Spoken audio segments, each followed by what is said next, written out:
Hi viewers, welcome to our channel. ప్రస్తుతం మనతో పాటు సీనియర్ జర్నలిస్ట్ దాము బాలాస్ సార్ వారితో మాట్లాడారు.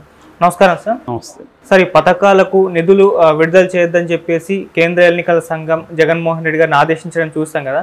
దీని పట్ల హైకోర్టు మరి నిన్న తీర్పు ఇచ్చిందని చెప్తున్నారు. మరి హైకోర్టు ఏం తీర్పు ఇచ్చింది? అది జగన్మోహన్ రెడ్డి గారికి నష్టమా లేకుంటే చంద్రబాబు గారికి సార్? నిన్న మొన్న కూడా చెప్పుకున్నాం ఈ టాపిక్ మీద. ప్రధానంగా ఏంటంటే ఎప్పటి నుంచో 5 ఏళ్ళ నుంచి కంటిన్యూ అవుతున్న కొన్ని పథకాలు, విద్యా దీవెన, ఆసరా, తర్వాత రైతులకు ఇన్పుట్ సబ్సిడీ, ఈబీసీ నేస్తం, లా నేస్తం, ఇలాగ చాలా పథకాలు ఉన్నాయి. మొత్తంగా 14,165 కోట్లు దీన్ని ఇష్యూ చేయాలి. సో ఇది చేయడానికి లాంగ్ బ్యాకే వాళ్ళు పర్మిషన్ పెట్టుకున్నారు. బట్ దీని మీద కొన్ని సంఘాలు కొంతమంది కంప్లైంట్ ఇచ్చారని చెప్పి ఈసీ ఆపేసింది.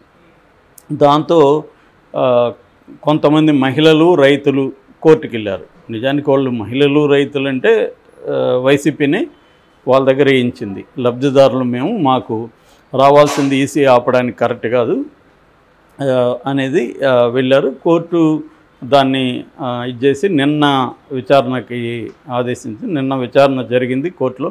దాదాపు 5 గంటల పాటు ముగ్గురు అంటే అవినాష్ దేశాయ్ అని ఎలక్షన్ కమిషన్ తరఫున, తర్వాత సివి మోహన్ రెడ్డి పిటిషనర్ల తరఫున, తర్వాత ఏమో ఏజే శ్రీరామ్, వీళ్ళు ముగ్గురు అడ్వకేట్లు దాదాపు 5 గంటల పాటు వాళ్ళు వాదనలు వినిపించారు. ముందుగా అవినాష్ దేశాయ్ని తీసుకుంటే ఎలక్షన్ కమిషన్ నుంచి ఆయన ఏం చెప్పాడంటే, ఇది ఎలక్షన్ తర్వాత 13 తర్వాత ఇవ్వడం వల్ల ఏమీ ఇబ్బంది లేదు.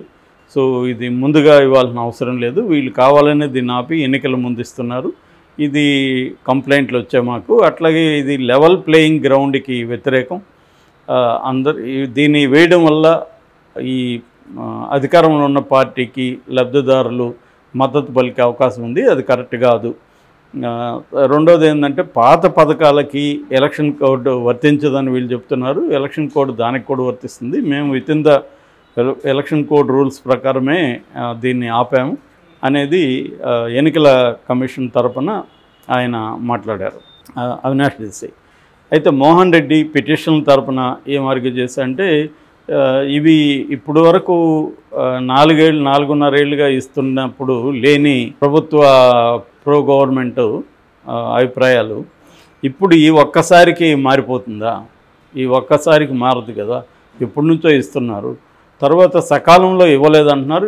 ముందు నుంచి కూడా ఫండ్స్ అవైలబుల్ని బట్టి ఇష్యూ చేస్తూ వస్తారు. సో ఫండ్స్ అవైలబుల్ లేట్ అయింది. అది కాకుండా మేము ఇప్పుడేం పెట్టుకోలే, ఎలక్షన్ కమిషన్ చాలా ముందుగానే పెట్టుకున్నాం, వాళ్ళు కావాలని ఆలస్యం చేశారు ఇవ్వకుండా. సో దీన్ని ఆపడం వల్ల ఎవరికి నష్టం అంటే, రైతులకు, ఈ లబ్ధిదారులకు, విద్యార్థులకు, వీళ్ళకి అందరికీ నష్టం అవుతుంది.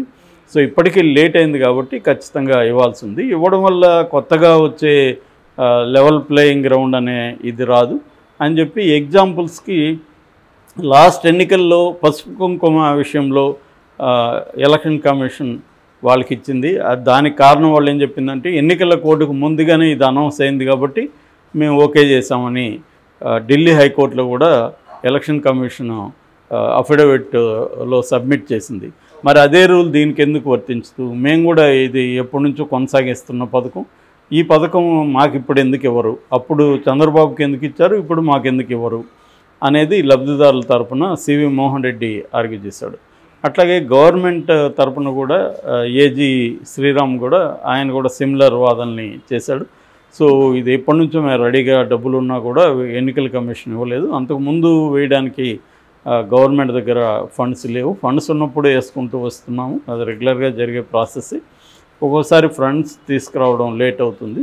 ఏదేమైనా ఇచ్చిన హామీలను ఇప్పటివరకు నెరవేర్చుకుంటూ వస్తున్నాం, ఇది కూడా అందులో భాగంగా చూడాలి తప్ప దీన్ని సపరేట్గా చూడాల్సిన అవసరం లేదు అనేది వీళ్ళు వాదించారు.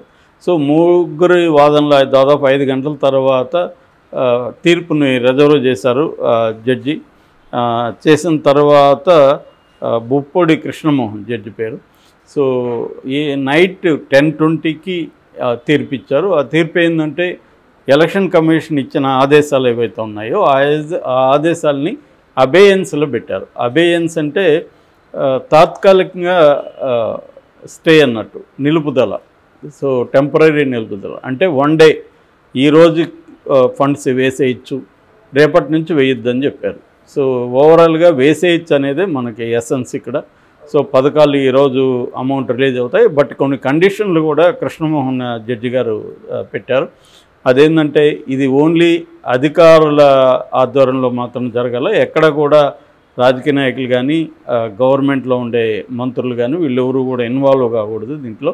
అంటే ఇంతకుముందులాగా జగన్మోహన్ రెడ్డి బటన్ నొక్కడం, దాని మీద మీటింగ్లు ఇవేవి ఉండకూడదు.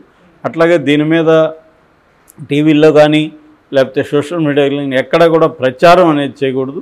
ఇది మేము గొప్ప, మేమేవో ఇచ్చాము చూడండి అని చెప్పడం అవన్నీ చేయకూడదు, సైలెంట్గా ఇవ్వాలి అనేది ప్రధానంగా కృష్ణమోహన్ చెప్పారు. సో ఒక రకంగా ఇది తెలుగుదేశానికి ఇబ్బంది కలిగించే అంశం, జగన్కి మేలు చేసే అంశం. ప్రచారం చేయొద్దన్నారు కానీ ఏం జరిగిందో అన్నీ రిపోర్ట్ చేస్తాయి. ఇప్పుడు మనం కూడా రిపోర్ట్ చేస్తున్నాం, విశ్లేషిస్తున్నాం. అట్లాగే ప్రతి పత్రిక ప్రతి నెగిటివ్గానో పాజిటివ్గానో మొత్తానికి ఈ విషయాన్ని తీసుకెళ్తాయి. తెలుగుదేశం మీడియా ఏమో ఇది కావాలని ఆపి ఇప్పుడు ఇస్తున్నాడు ఎలక్షన్ ముందు అనేది తెలుగుదేశం మీడియా చెప్తుంది. వీళ్ళేమో తెలుగుదేశం వాళ్ళు చంద్రబాబు దీన్ని ఆపించాడు, ఆల్రెడీ వాలంటరీ వ్యవస్థని దెబ్బకొట్టి ముసలి వాళ్ళ ప్రాణాలకి ప్రమాదం తీసుకొచ్చాడు, ఇప్పుడు ఈ పథకాలను కూడా ఆపేస్తున్నాడు. రేపు ఎన్నికల తర్వాత ఒకవేళ చంద్రబాబు ప్రభుత్వం వస్తే మీకు అసలు ఏ పథకాలు ఉండవు, సో పేదలకు వ్యతిరేకతను పెత్తందారు అన్న ఒక నెరేటివ్ని వైసీపీ కూడా తీసుకెళ్తుంది. సో కాబట్టి కోర్టు ఎన్ని చెప్పినా ఇవాళ మనం చూస్తున్నాం ఎలక్షన్ టైంలో ఏ కోర్టుని ఎవడు ఫాలో కావట్లే. వివేకానంద రెడ్డి టాపిక్ మాట్లాడొద్దంటే కూడా రోజు మాట్లాడుతున్నారు షర్మిల, సునీత, తెలుగుదేశం వాళ్ళందరూ. సో మాట్లాడని ఇదేం లేదు. కాబట్టి కోర్టులు ఆదేశాలు అనేవి పేదవాళ్ళకే కానీ పెద్దవాళ్ళకి పెద్దగా ఏమి పనిచేయవని మనకి మరొకసారి ఎన్నికల టైంలో ప్రూవ్ అవుతుంది. అట్లాగే నోటీసులు ఇస్తున్నాయి ఎలక్షన్ కమిషన్, నోటీసులకు కూడా ఎవరు ఏమీ కేర్ చేయట్లేదు, మళ్ళీ అదే తిట్లు తిడుతున్నారు. చంద్రబాబుకి నోటీసులు ఇచ్చారు, మళ్ళీ ఆయన నిన్న కూడా జగన్ని బండబూతులు తిట్టాడు. జగన్ అంతే, ఎవరైనా ఇక్కడ ఏ నోటీసులకి భయపడట్లేదు. ఓన్లీ మన కేసీఆర్ విషయంలోనే ఆయన్ని 48 గంటలు సస్పెండ్ చేశారు. అది కూడా ఏంటంటే ఆయన రిప్లై కూడా ఇవ్వలేదని చెప్తున్నారు. రిప్లై ఇచ్చుంటే ఆయన కూడా సస్పెండ్ చేయకపోయి ఉండొచ్చేమో. సో ఇది బేసిక్గా జరుగుతుంది. సో ఏదేమైనా పథకాల నుంచి డబ్బులు వెళ్ళడం అనేది మంచి పని. ఒకవేళ ఎలక్షన్ల తర్వాత ఇవ్వలేదనుకోండి గవర్నమెంట్కి ఇవ్వాల్సిన అవసరం లేదు, సో ఆగిపోయిందనుకో, ఒకవేళ ఆగిపోయే అవకాశం కూడా ఉంది ఈ డబ్బులు. మళ్ళీ next government for example Chandrababu government వస్తే నేను ఎందుకు ఇవ్వాలి జగన్ పథకాలకి, నా పథకాలకి నేను ఇస్తానని ఆయన ఆపేయచ్చు. ఆ రకంగా ఆ ఇబ్బందులన్నీ చూసే కోర్టు ఇష్యూ చేసినట్టుగా అర్థమవుతుంది మనకి. నేను నిన్న కూడా చెప్పాను, ఎలక్షన్ కమిషన్ కూడా ఫెయిర్గా పనిచేయట్లేదు. అవసరమైనప్పుడేమో ఫెయిర్ ప్లేయింగ్ గ్రౌండ్ అనే ఒక కాన్సెప్ట్ తీసుకొస్తుంది, లేనప్పుడేమో సైలెంట్గా ఉంటుంది. ఇప్పుడు మోడీ విపరీతంగా అనేక పర్సనల్ విషయాల్ని రాహుల్ గాంధీ కావచ్చు కాంగ్రెస్ నాయకుల మీద చేస్తున్నాడు. వాళ్ళ మేనిఫెస్టోలో లేని అంశాలను కూడా వక్రీకరించి చెబుతున్నాడు. ఆయన మీద అనేక కంప్లైంట్లు ఇచ్చారు, ఇప్పటివరకు ఏ రకమైన చర్య తీసుకోలేదు. సో మోడీ అంశాల మీద చర్యలు ఉండవు, ఎందుకంటే అది ఎలక్షన్ కమిషనే మోడీ కింద పనిచేయాలి. సో దానికేమి అటానమస్ ఇది లేదు, కండిషన్ లేదు. సో అందుకని ఎలక్షన్ కమిషన్ అనేది ఫెయిర్గా ఏమీ ఉండదు, కానీ ఫెయిర్గా ఉన్నట్టుగా కనబడడానికి ట్రై చేస్తుంది, కానీ నిజానికి ఫెయిర్గా ఏమీ ఎక్కడ కనిపించదు. సో అట్లాగా వీళ్ళు చెప్పినట్టుగా లాస్ట్ ఏమో పసుపు కుంకుమ డబ్బులు వేయడానికి ఇదే ఎలక్షన్ కమిషన్ ఒప్పుకొనింది, ఇదే కోర్టు పర్మిషన్ ఇచ్చింది. ఇప్పుడేమో ఇబ్బందులు పెట్టింది. లాస్ట్లో ఈరోజు ఇవ్వాలి, ఈరోజు ఏమన్నా టెక్నికల్ కారణాలతోనో ఇంకోటి ఎవరికైనా ఆగిందనుకో ఖచ్చితంగా అది మళ్ళీ వాళ్ళకి వస్తుందా అనేది డౌట్ఫుల్ అనమాట. సో ఏదేమైనా ఈరోజు అధికారులు కరెక్ట్గా వేయగలిగితే ఆ మేరకి లబ్ధిదారులకైతే హెల్ప్ అవుతుంది. రాజకీయాలు దీనివల్ల ఎవరికి లాభం ఎవరికి నష్టం అనేది పక్కన పెడితే ఖచ్చితంగా లబ్ధిదారులకి ఇది మంచి హెల్ప్ అయితే అవుతుంది. ఎందుకంటే తర్వాత వాళ్ళకి డబ్బులు వెళ్తాయో లేదో ఎవరికి తెలియదు.